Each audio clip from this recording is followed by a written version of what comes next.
JENergy! Put in your booby rocks. Live your best life. Keep doing you.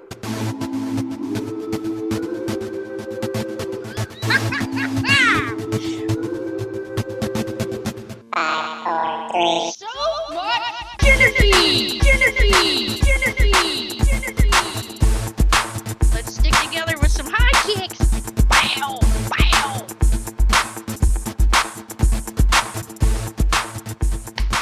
Hey, Toots! Welcome to this episode of So Much JENergy.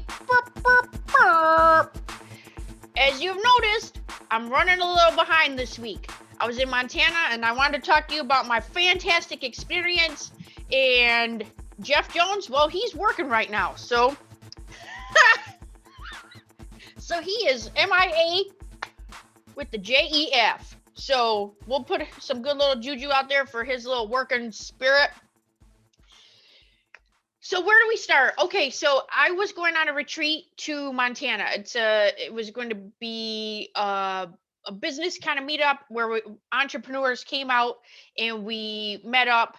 And I really wasn't sure. I didn't have an expectation, so that's how I knew my expectation would be met because I didn't really have anything, right? Which is kind of the best because then it just kind of works out, right? So what you'll find in this episode is actually we should have called the whole retreat not a coincidence. That's exactly how I felt about it. Everything that happened, not a coincidence. Okay, so I had 3 flights to get there. And before we get to the retreat, we started a group. So a little Facebook Messenger group where there were 6 of us meeting. So there would be 7 of us total there. And we're coming from all over. So Evelyn's from New York. Daria's from Nebraska. Kyle is from effing Ohio. So I called him effing Kyle.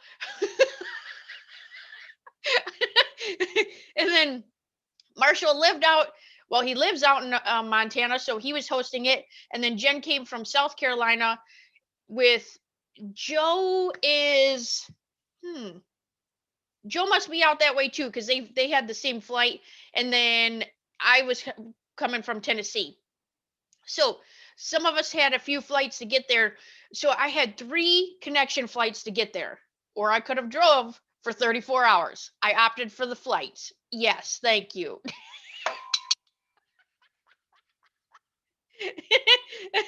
And so I fly from Tri-Cities to Atlanta to Salt Lake City. And while I'm in Salt Lake City, Daria, he posted that he was at the airport ready to fly to Kalispell, Montana. And so did Kyle. Well, Kyle was already in the gate, so he didn't want to meet up.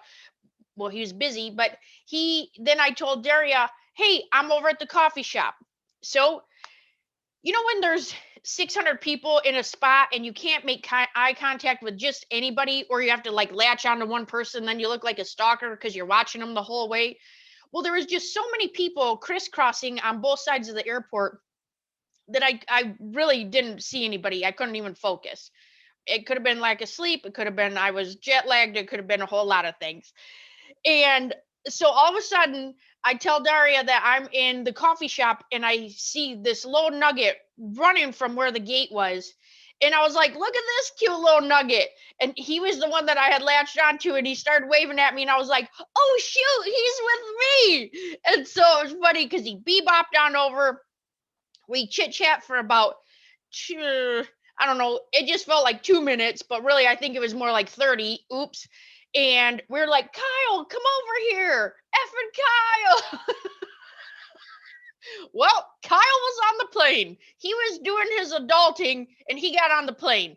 So that meant we were late. We were late for the plane. So we start running. I mean, we pack everything up and we are running to the plane. We were the last ones on. Now, normally when oh gosh, just thinking about it. Normally on a plane, I don't know about you, I feel like I want my bag with me. I want my bag close so I can get it. And it's not a control thing. I don't know. I feel like I need to have it close to me so I don't lose it. I don't want somebody else to snatch it. Well, I didn't put that energy out there, and I just stayed confident that I was going to get a space. My seat would be fine, and we'd be good to go. So, last one on the plane, of course, everybody's looking at you. And so I see Kyle, I squeeze his arm as I walk by, and then I'm going down the aisle of the airplane. It's full, and I see these two fun ladies, and you could tell they were looking at me, but they didn't want to look at me because I had counted ahead where the seat was. And I could tell like I was in their aisle against the window. And so I start waving at them like, "Hey, I'm going to be in your aisle." And they were like, "Are you here? Are you here with us?" And so, yes, I'm here with you. So they they move, they let me in at the window. And then the middle lady, they're both so cute. Two little blonde-haired ladies, and uh I say so cute. Now, I don't know how you are on an airplane. When we got on, we just from the minute we all met, we could not stop talking and laughing. It was like I had met my friends on the airplane that I hadn't seen in forever, even though I had never met them before. Now the other two flights, I just was quiet and slept and laughed and listened to my book and anything else. So I don't talk on the plane the whole time. I know you would think that, but I really don't. And so Carol is next to me. Carol, I'm pretty sure with the K. Then Beth is on the aisle, and Carol says to me, "Gosh, we were kind of hoping you didn't show up because I wanted to see out the window. A lot of people don't put the window up, the shade up, which seems to be kind of a thing. Like, do you sit on the window seat or the aisle? And if you're on the window seat, you put the shade up or down?" Well, I like to see what's going on out there. Like, I love the sun. I want to see where we're going. And so I flip it up, and she's all happy. It's good to go. So we laugh and we're hooting and hollering the whole time. And then we start talking about how we make things happen. So manifesting, which it was probably, like, side note, it was probably Carol's fault that I was late for the plane because she was making me not show up. Yeah, so we'll put that on her. Okay. So Carol says that she's married for the second time, super cute, and her husband now says, she talks too much, which is funny because it talks too much unless he needs something. And so they got on an airplane flight, and during this flight, he wanted to move. He said, "Hey, Carol, why don't you ask if we can move to first class?" And Carol said, "Okay." So she calls the flight attendant over, asks the lady checks, they get everything switched, and they move right to the front row of the airplane. She's super excited, never been in first class before. And so Carol now has to go to the restroom. So, super side note, the conversation started because I said, I have never, in all the flying in my life, I have never used an airplane bathroom. Never. I won't. I will hold it. I'll have to. I don't want to manifest a UTI, but I am not going in there. I'm not having it go down and then nobody knows I'm there and I bite it in the crapper. So I don't go in there, which is silly because normally I would be like, "What? Why? That's silly. Just go to the bathroom." No, no, thanks. I'll hold it. So Carol goes to the bathroom, first class. She's excited. Her husband's, living his dream life over there. And there's not a lot of room in there from what I hear. Of course, it's like being in a closet. So she puts she had just pulled her pants down to go and didn't look, sits down and just starts going. Well, the lid was down. The lid was down. So now she's just peeing all over Carol. Carol is peeing on the lid.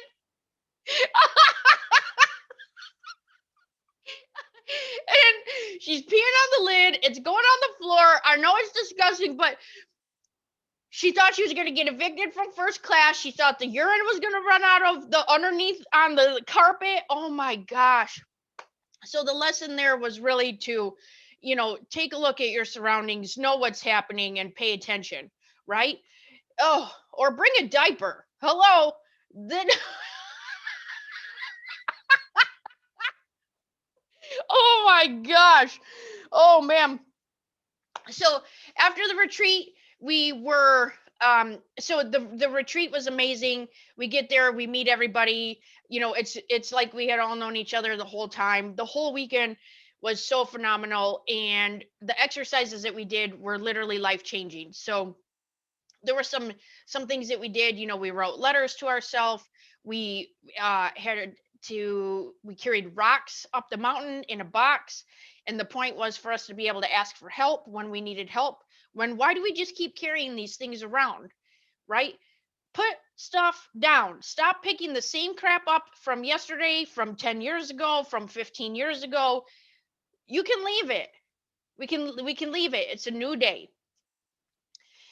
And we grab our boxes, head up the mountain, and the point was you have to ask for help.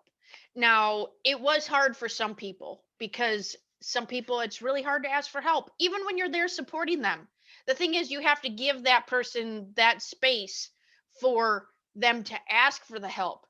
And by space, I mean, you don't have to keep coming at them like, do you need help, do you need help, do you need help, because you're taking the decision away from them. Allow just be there for them, and then when they need that space to enter into that space, they'll step into it and they'll ask for help. It was hard for some of the people in the group to ask for help, even though we were all there to help each other and we knew it. So we get up to the top of the mountain and we read our letters that we wrote to ourselves. And as other people are reading the letters, I can't even process the scenery because it's so gorgeous. It literally looks like a fake Zoom background where you're like, oh, that's fake.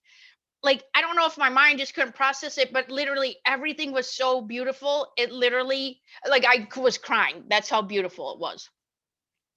And so at the top of the mountain, everybody's reading their letter. It's an amazing experience, and I can hear some rustling down in the bottom. So we're at the we weren't really at the top of the mountain. We were on the side of it, and so there's rustling back here. So I keep looking, and there's a little chipmunk back there running around. He'd run up, he'd run back, he'd run up, he'd run back, he'd run up closer, and I thought he's going to come up here when I start talking. So it gets to me. The point is, we're going to burn these letters. We're going to put our rocks down. We're going to pour the rocks out. And we're going to leave all of this at the top of the mountain or the side of the mountain. And we can move on lighter, happier. And then we're going to jump in the lake. Yeah, 39 degrees, jump in the lake. Hold, I'll come back to that. Reading the letter. So I start. And so Marshall says, okay, Jen, go ahead. And literally the sun comes out on me like a spotlight. So I just yell out to the universe like, hey, thanks for the spotlight. And literally the chipmunk ran up the hill around to the tree that was closest to us. And there was some little meaning to that. So if you believe in like a spirit animal or anything coming up, or anytime you think of a certain animal at a certain time, you should look that up, because it does. Well, I believe it has a meaning. So you should check that out. So the sun comes out on me. I can't stop laughing because I was like, thanks for the spotlight. I mean, if that wasn't a universal sign, I don't know what was. Read my letter. We're all crying. We're putting stuff down. We're letting things go. And then we decide we're going to go jump in the lake. The point is for the lake it's almost like a cleansing, right? I don't know why a cleansing would need to be like a 39-degree activity. Couldn't he just brought like a spray bottle for us? I know it wouldn't have been that transformational. I get it. But jumping in the lake, literally, I don't know. I think I guess it should be called transformational, because when you jump in the lake, your bits shrivel, and then we all came in like a diversified group, and I'm pretty sure we all left as girls. Like, our bodies were all female when we left, because I'm pretty sure that some bits froze off. Oh my gosh, too much. So we get back to the car, everything's good. feel a lot lighter, and oh my gosh, just such a great time. So on the way back, okay, so now we have finished the weekend. It's been this just spiritual transformation, healing like no other. And really, we didn't have an expectation. I mean, we knew what we were going into, what it was for. I guess the growth and the biggest message from the whole weekend that I want to share with you guys is really that we learned how to slow down to speed up. And a lot of times what happens is in life, we're busy, we're taught to be busy.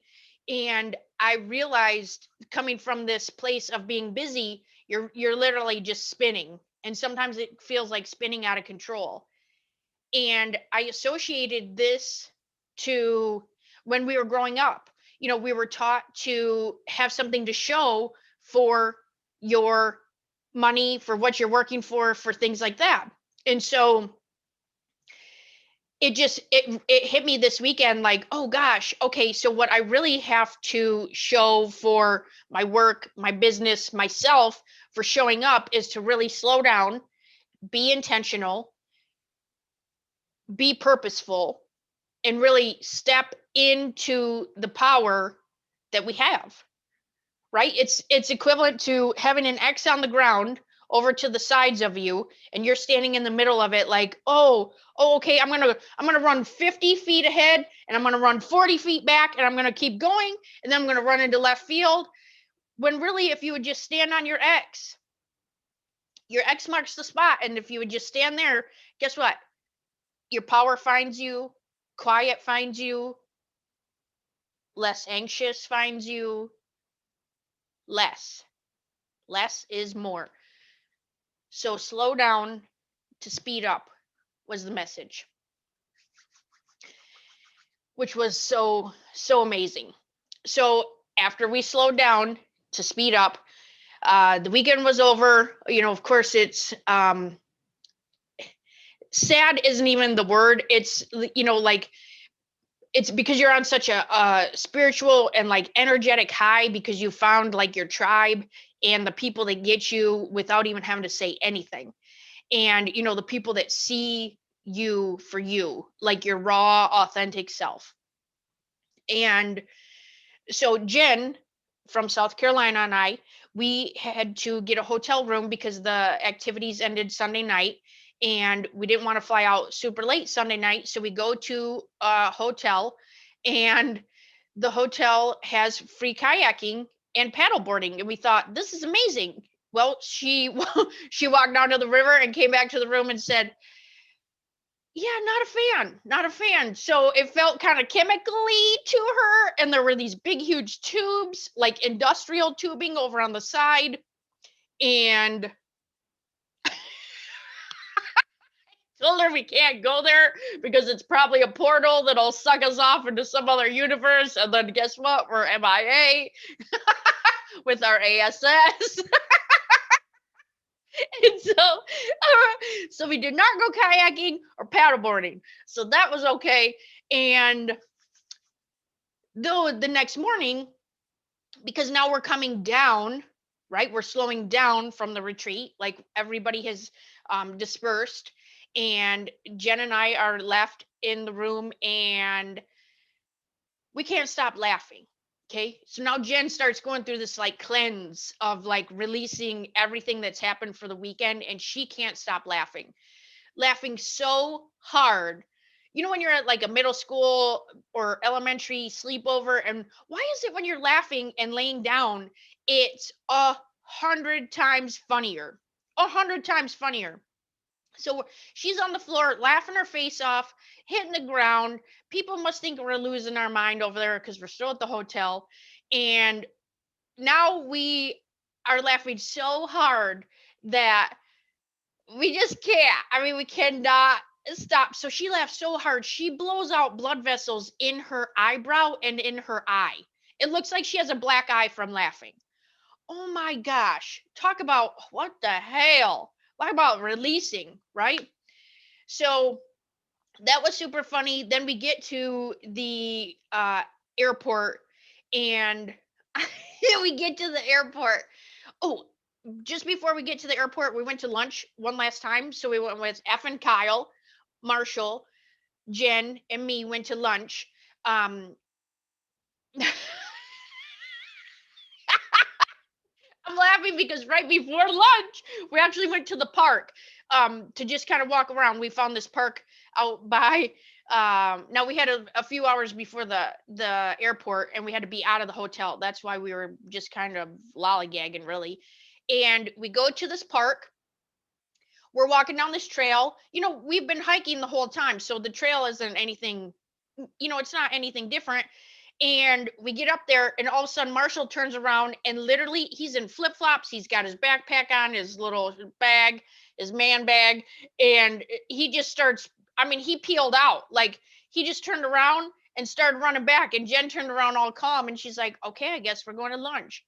So it was so funny because he saw a snake, and he was not having that because he doesn't like snakes. And then, he showed me like it was like 6 inches long. I don't know. I couldn't stop laughing. He's like, that thing could have ate my face. And so I got my own back.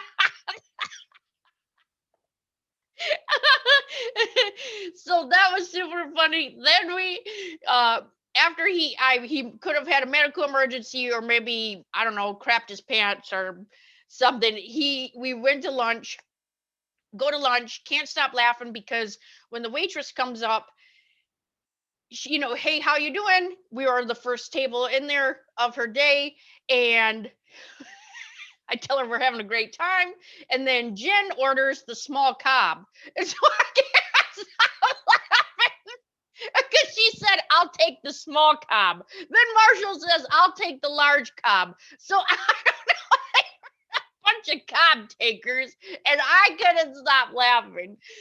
So after the lunch, having a great time, good conversation, and then we get to the bill. So I decide I'm I'm manifesting more money. I'm putting good energy out there. And on the $45 bill, I left a $20 tip because I was super excited for her. And she was fun. She was like, "You guys are a great first table. Like, this is a great start to the day." We had set the tone for her. And after leaving that $20 tip, she just kind of shimmied on off, like, "Yeah, yeah, yeah." And I thought, I just got chills. That's how I want people to feel when I'm around them, not associated to the money.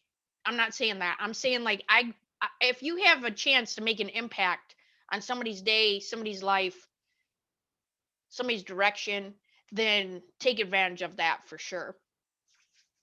So later, I get to the airport, and guess what? We run into Carol with the K. Oh my God.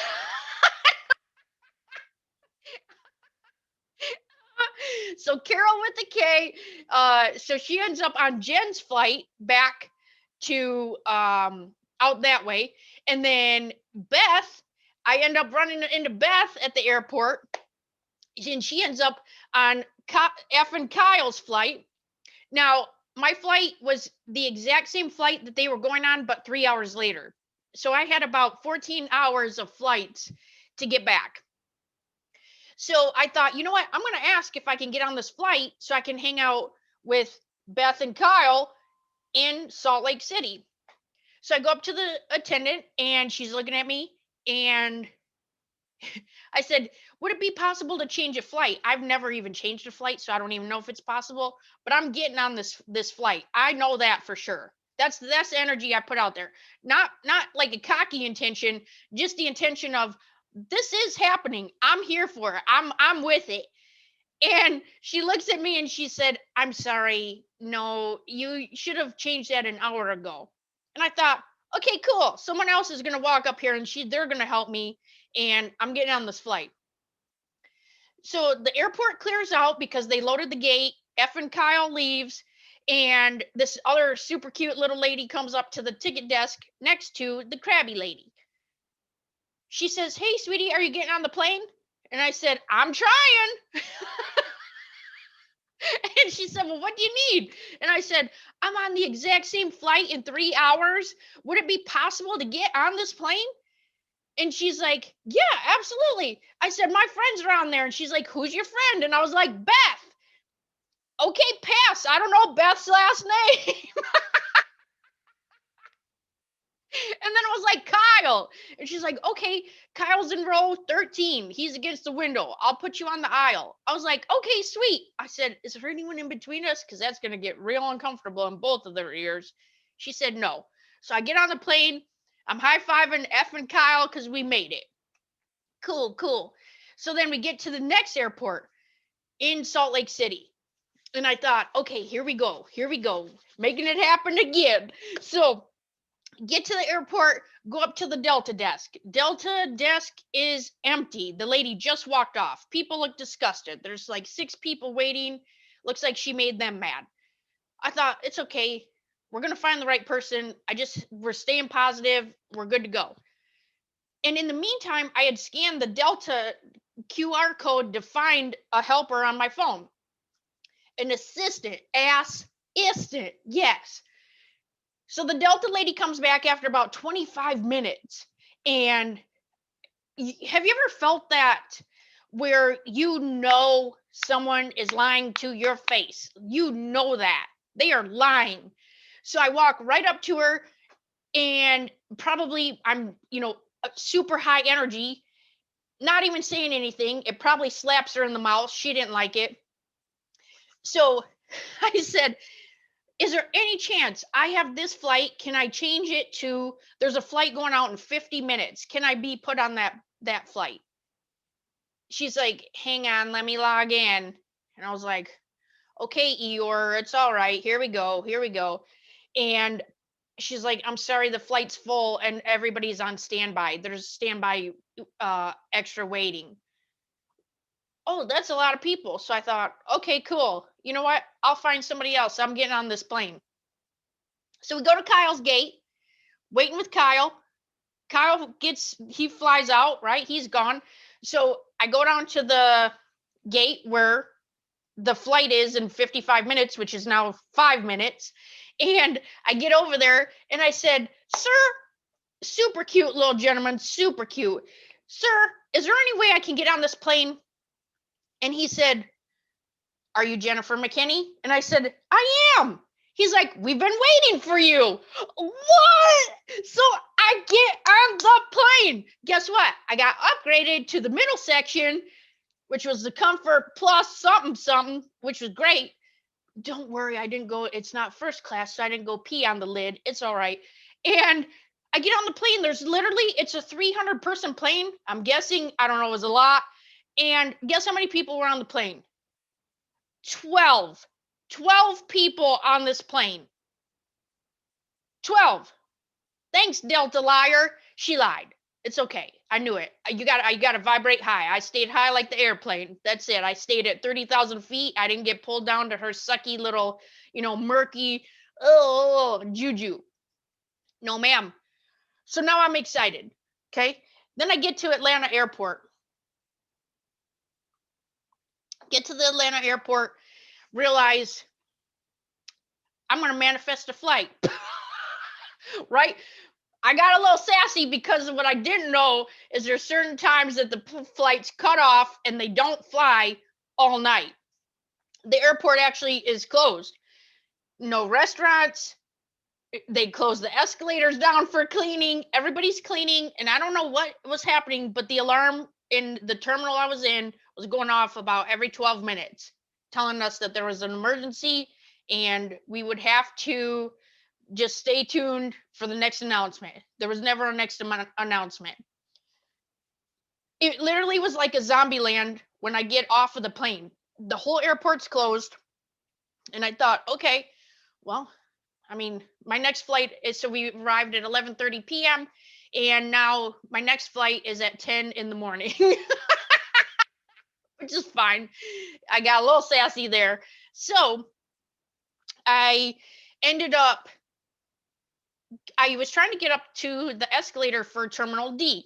So I'm coming from B over to Terminal D.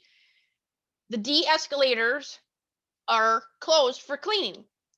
So when I'm in Terminal D, I think, okay, I'm going to take the elevator to get up. And so I get in the elevator, it starts to move and then it comes back. And so I thought, okay, that's weird.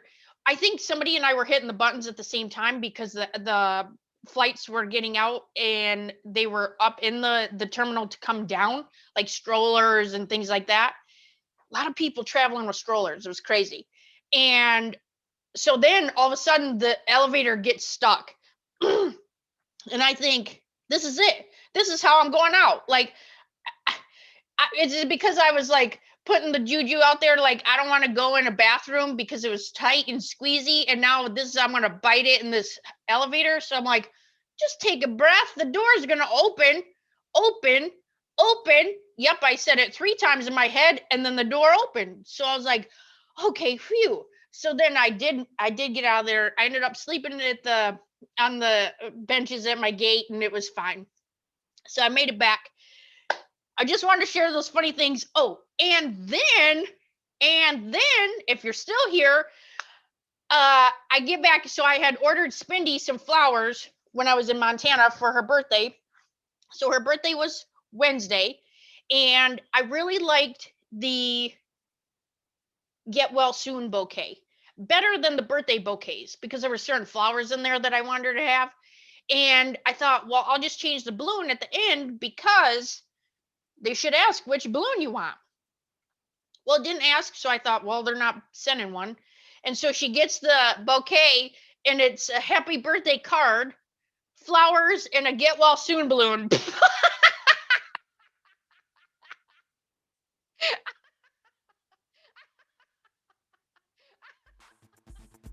All I could think of is my grandma saying, "You a-hole." Oh my gosh, too funny, so funny. Woo!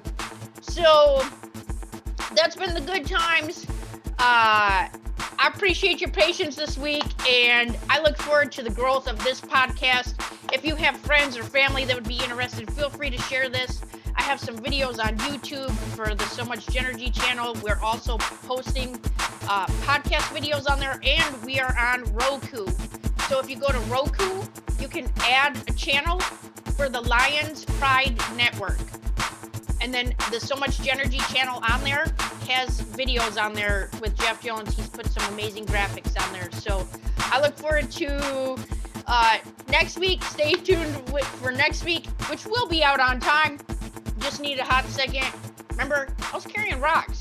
I probably had sunburn from that spotlight on me too. So have a great week. Remember, slow down to speed up. Okay? I love you. I'm putting some good little juju out there for you. And I'll see you soon. Okay, bye.